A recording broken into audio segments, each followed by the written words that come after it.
जी नमस्कार दोस्तों, मैं सत्य मिश्रा और आप देख रहे हैं टीचिंग लर्नर्स का यूट्यूब चैनल। दोस्तों यहाँ पे मैं आप सभी के लिए कुछ महत्वपूर्ण जानकारी साझा करने वाला हूँ, जिन गलतियों की वजह से आप सीटेट परीक्षा देने जाते हैं और परीक्षा हाल में आपसे कुछ गलती हो जाती है जिसकी वजह से आप फेल हो जाते हैं। आप पढ़ाई बहुत अच्छी करते हैं, ठीक है, आपकी तैयारी भी अच्छी होती है, लेकिन कुछ मिस्टेक आपसे परीक्षा हाल में होता है जिसकी वजह से आप जो है एग्ज़ाम क्वालिफाई नहीं कर पाते। आप ही नहीं दोस्तों, आपको बता दें कि कई लाखों में बच्चे ऐसी गलतियां करते हैं। तो उन सब गलतियों पे दोस्तों यहाँ पे चर्चा करेंगे। अगर आप मेरे चैनल पे नए हैं, चैनल को पहली बार विजिट करें तो सब्सक्राइब जरूर कर लीजिएगा। ये वीडियो आपके लिए दोस्तों काफ़ी हेल्पफुल साबित होने वाला है। इन गलतियों से बचेंगे तो फिर आप जो है एग्ज़ाम को क्वालिफाई कर जाएंगे। चलिए, यहाँ पर सबसे पहली जो गलती आपसे होती है वो आपसे होती है टाइम मैनेजमेंट को लेके। बिल्कुल दोस्तों, टाइम मैनेजमेंट, इस चीज़ का आपको बिल्कुल परीक्षा हाल में ध्यान रखना है। आप दोस्तों कुछ प्रश्न ले लेते हैं और बड़े बड़े प्रश्न, आपको पता है कि सीटेट परीक्षा का जो क्वेश्चन होता है वो बहुत ही लॉन्ग टाइप्स के होते हैं, ठीक है। आप कुछ प्रश्न में ही फंसे रह जाते हैं और वही प्रश्न आपको उलझा के रखते हैं और आप फिर टाइम के हिसाब से आपके पास टाइम जो है नहीं बचता है और आपका काफ़ी प्रश्न जो है वो छूट जाता है। बिल्कुल दोस्तों, आपको करना क्या है, टाइम मैनेजमेंट का ध्यान रखना है, बिल्कुल एकदम ध्यान रखना है।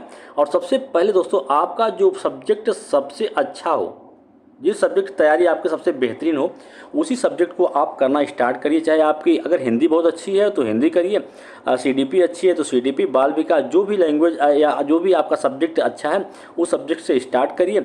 और जैसे आप सीडीपी पहले कर लेते हैं तो सीडीपी को पूरा दोस्तों, सीडीपी आपका कंप्लीट हुआ 30 नंबर का, उससे आप जो है ओएमआर सीट को फिल कर लीजिए, फिर उसके आगे बढ़िए, ठीक है। इस तरीके से आपके जो ओएमआर सीट भरने में गलती होती है वो भी गलती से आप बचेंगे। लेकिन यहाँ पे मैं बात कर रहा हूँ सिर्फ आपके टाइम मैनेजमेंट को। तो आपको किसी भी प्रश्न पे बहुत ज़्यादा ध्यान देने की ज़रूरत है नहीं। 150 प्रश्न रहते हैं और 150 मिनट रहता है, ठीक है। बिल्कुल दोस्तों, आपके पास जो है 2.5 घंटे का समय होता है और 150 प्रश्न होते हैं, तो एक प्रश्न 1 मिनट के लिए होता है। तो उससे भी कम समय आपको दोस्तों, एक प्रत्येक प्रश्न पे आपको उससे भी कम समय जो है वो देना है। ज़्यादा समय अगर किसी भी सब्जेक्ट पे बर्बाद करेंगे तो फिर किसी न किसी सब्जेक्ट में आप उलझ जाएंगे, तो फिर आपका दोस्तों सीटेट एग्ज़ाम जो है वो क्लियर नहीं हो पाएगा, ठीक है। इस चीज़ को आपको बिल्कुल ध्यान रखना है। टाइम मैनेजमेंट, टाइम बचा के आपको इस्तेमाल वहाँ पे करना है। टाइम एक दोस्तों महत्वपूर्ण पहलू है, अगर इस पर आप बच गए तो समझिए एक पड़ाव आप पार कर गए। आपका टाइम मैनेजमेंट बचा, ठीक है। जो सब्जेक्ट आपके, काफ़ी सब्जेक्ट है दोस्तों जिसको आपको, जैसे सिर्फ आपको फटाफट जो है, जैसे देखिए ईवीएस हुआ, ईवीएस में आपको सिर्फ 1-2 सवाल ऐसे मिलेंगे जो आपके मैथमेटिकल होंगे, उसको सॉल्व करिए, बाकी सभी पर टिक करना रहता है, ठीक है, ठीक। टिक करने के बाद फिर आपको गोला फिल करना रहता है। तो मैं यही कहूँगा दोस्तों, आप गोला फिल करने की प्रैक्टिस जो है अभी से कर लीजिए। आप मार्केट जाइए दोस्तों, वहाँ पे आपके ओएमआर सीट का कापी मिलता है दोस्तों। जो आपके प्रैक्टिस सेट आजकल आ रहे हैं उसमें ओएमआर सीट रहता है, तो वहाँ से उसको प्रिंट करवा लीजिए। 10-15 कापी जो है उसको प्रिंट करवा लीजिए और फिर उसको भरने का प्रयास करिए, ठीक है। बिल्कुल, उसमें जितना ज़्यादा प्रैक्टिस किए रहेंगे उतना ज़्यादा आपके परीक्षा हाल में वहाँ पे मदद मिलने वाली है। तो टाइम मैनेजमेंट का आपको बिल्कुल ध्यान रखना है। अगर आप सिर्फ इसी का ध्यान नहीं रखें तो फिर आपकी पूरी तैयारी जो है दोस्तों बेकार हो जाएगी। आप पूरी तैयारी करने के बाद भी आप जो है परीक्षा क्वालिफाई नहीं कर पाएंगे। पहली गलती होती है। दूसरी गलती आपकी दोस्तों होती क्या है, अब दूसरी गलती आपकी यहाँ पे लैंग्वेज को लेके होती है। आप पढ़ाई बहुत अच्छी किए हैं, ठीक है, अब आपको दोस्तों वहाँ पे लैंग्वेज का ध्यान रखना है कि एक लैंग्वेज दोस्तों आपका 91 से लेके 120 तक प्रश्न होते हैं और दूसरा लैंग्वेज के लिए 120 से लेके 150 तक होते हैं। जबकि दोस्तों आपका जो पेपर रहता है, पेपर में खुद उसमें मेंशन रहता है कि भाषा एक जो है आपका, भाषा एक में आपका, इसे यहाँ पे लिख दिया भाषा, लिखा यहाँ पे लिख दिया इंग्लिश और हिंदी, ठीक है, बिल्कुल। फिर उसी तरीके से भाषा जो आपका सेकंड है, यहाँ पे भी लिख दिया इंग्लिश और हिंदी। अब आपका जो लैंग्वेज आपने सेलेक्ट किया है, अगर भाषा एक के रूप में आपने इंग्लिश सेलेक्ट किया है तो फिर आप 91 से शुरू करिए, नहीं तो आप फिर भाषा सेकंड जो है, अगर आपने इंग्लिश सेकंड सेलेक्ट किया है तो फिर आपको 120 नंबर से आपको स्टार्ट करना है। गलती क्या करते हैं कि यहाँ पे आपका जो पेपर रहता है, बच्चे जल्दी पेपर पाते हैं, फटाफट पूरा पेपर पढ़ेंगे नहीं ध्यान से, ठीक है। फिर उसमें मिस्टेक ये होता है कि आप 91 से ही आप हिंदी भी कर लेते हैं और 91 से ही आप जो है इंग्लिश भी कर लेते हैं। तो बिल्कुल, जब आप आंसर की मिलाते हैं आने के बाद, तो सारा प्रश्न आपका जो लगता है आप पूरा प्रश्न करके आए रहते हैं, और जब वहाँ पे मैच कराते हैं तो पूरा दोस्तों A to Z आपका गलत रहता है। तो फिर आप सोचते हैं कि आपसे गलती क्या हुआ है। तो गलती दोस्तों यहीं पे होता है कि आपके लैंग्वेज को आपको ध्यान में रखना है कि फर्स्ट लैंग्वेज के रूप में आपने क्या लिया था, सेकंड के रूप में क्या लिया है। तो ये सारी चीज़ें आपको मैं बता दूं कि आपका जो एडमिट कार्ड होता है तो उस एडमिट कार्ड में सीधा सीधा मेंशन रहता है कि लैंग्वेज 1 के रूप में आपने, जैसे यहाँ पे हिंदी है, लैंग्वेज सेकंड आपका क्या है, संस्कृत है। तो उसी तरीके से यहाँ पे दोस्तों आपका लैंग्वेज यहाँ पे इंग्लिश हो सकता है, ठीक है, सेकंड लैंग्वेज। और फर्स्ट लैंग्वेज हमेशा बच्चे क्या करते हैं, हिंदी ही चूज करते हैं। तो आपको करना क्या है, अब आपको दोस्तों यहाँ पे, जैसे यहाँ पे आपका हिंदी हो गया, दूसरा लैंग्वेज संस्कृत हो गया, ठीक है। तो संस्कृत के लिए तो अलग से पेपर मिलता है एग्जाम हॉल में, उसके लिए अलग से पेपर आता है, ठीक है। और वहीं आपका इंग्लिश जो रहता है, आपके जो मेन पेपर रहता है उसी में अटैच रहता है, सेम टू सेम।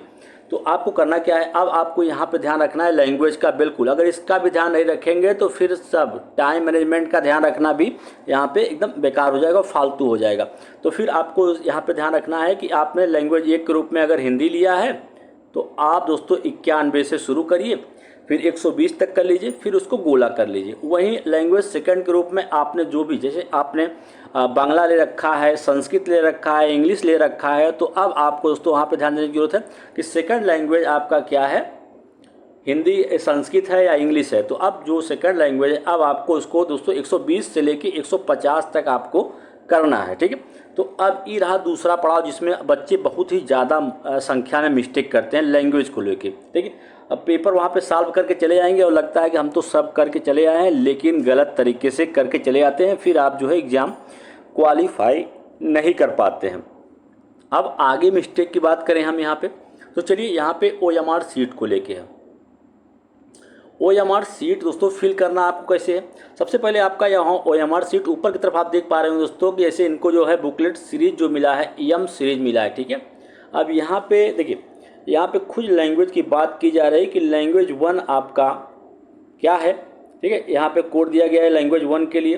फिर लैंग्वेज सेकंड आपको यहाँ पे भरना है कि लैंग्वेज 1 आपका हिंदी है या आपका लैंग्वेज सेकंड क्या रखा गया है, तो इसके लिए यहाँ पे कोड भरना है और उसके बाद इस पर गोला कर देना है। वो अगर हम बात करें तो आप यहाँ पे देखिए अनुक्रमांक, यहाँ पर आपको रोल नंबर अपना लिखना है सीधे सीधे, और उसके बाद यहाँ पे जो है गोला फिल करना है। तो अनुक्रमांक लिखने से पहले दोस्तों आपका जो आप एडमिट कार्ड है उसमें अनुक्रमांक लिखा रहता है, उस अनुक्रमांक को आप देख लीजिए। और यहाँ पे दोस्तों सिर्फ आपको डाट मार लेना है, जो जिस चीज़ खाने में आपका पड़ रहा है, जैसे आपका 1, 3, 5 है तो इस तरीके से आप यहाँ पर डाट लगा लीजिए, फिर गोला करिए, उससे आपके मिस्टेक जो है बहुत कम होते हैं। और वहीं देखिए अब आगे है कि टेस्ट बुकलेट जो संख्या रहती है यहाँ पे आपको दिया रहता है पेपर में, अब उसको यहाँ पे फिल करना है, उसके हिसाब से पूरा यहाँ पे गोला कर लेना है। ये रहा। अब इसके बाद दोस्तों अब आपको क्या करना है, अब आप जब OMR सीट भरते हैं तो पहले दोस्तों आप क्या कर लेते हैं कि सोचते हैं कि पूरा, देखिए आप पेपर में जाते हैं तो आप पेपर में कुछ कुछ चीज़ें जो आपको आती रहती हैं आप उसको करते हैं और उसके हिसाब से आप गोला यहाँ पे भर लेते हैं। तो कभी कभी क्या होता है दोस्तों कि जब हम सही तरीके से या सही तरीके से अगर हम OMR सीट को नहीं फिल करते हैं तो या क्वेश्चन नहीं पढ़ते हैं तो फिर हमसे गलती हो जाती है। हम कभी कभी दोस्तों 5वां प्रश्न है 6वां में लगा देते हैं, गोला कर देते हैं, तो इससे भी गलती बच्चों में बहुत ज़्यादा होती है। अब करना क्या है दोस्तों, आपको यहाँ पे जैसे आपका पहला लैंग्वेज है CDP, लैंग्वेज क्या है, पहला सब्जेक्ट है CDP है, दूसरा है आपका मैथ है, तीसरा है आपका EVS, चौथा है आपका हिंदी और 5वां है यहाँ पे आपका इंग्लिश, ठीक है। अब करना क्या है, आपको पहले आपको जो सब्जेक्ट आपका मजबूत हो पहले उस सब्जेक्ट को हल करिए और पूरा प्रश्न सॉल्व कर लीजिए, 30 प्रश्न। अब 30 प्रश्न जब आपके सॉल्व हो जाए तो फिर आप आइए अपने OMR सीट पे, तो पूरा 1 से लेकर 30 तक प्रश्न जो है आप उसको गोला कर लीजिए, ठीक है, पूरे आंसर को 1 से 30 तक। अब दूसरा सब्जेक्ट जो आपको अच्छा लगता हो हिंदी या इंग्लिश से या EVS तो उसको करिए, फिर उसके पूरे गोले आप फिल कर लीजिए। तो इस तरीके से दोस्तों मिस्टेक जो है बहुत कम होगा, ठीक है। अब यहाँ पे नीचे की तरफ आपको अपना सिग्नेचर करना है OMR सीट में। तो ये रही पूरी दोस्तों अपडेट जिसके कारण से आप जो है अपने एग्जाम में फेल होते हैं, चाहे टाइम मैनेजमेंट का ध्यान नहीं रख पाते हैं उसकी वजह से, दूसरा कारण होता है कि लैंग्वेज के चुनाव में, तीसरा है आपके जो OMR सीट है उसको भरने में गलती हो जाती है जिस कारण से आप जो है अपने परीक्षा में फेल हो जाते हैं। तो इन सब गलतियों से अगर आप बचेंगे तो फिर जो आपका एग्ज़ाम है वो आसानी से क्वालिफाई होगा। दोस्तों आसानी से तो क्वालिफाई नहीं होता। अगर आप तैयारी अच्छी है तो इन सब गलती को आपकी परीक्षा हाल में नहीं करना। अगर ये सब गलती आप परीक्षा हाल में करते हैं तो फिर सारी तैयारी जो है आपकी बेकार हो जाती है। इन सब से बचना है और आपको दोस्तों 7 तारीख का जो एग्ज़ाम है उसको क्लियर करना है।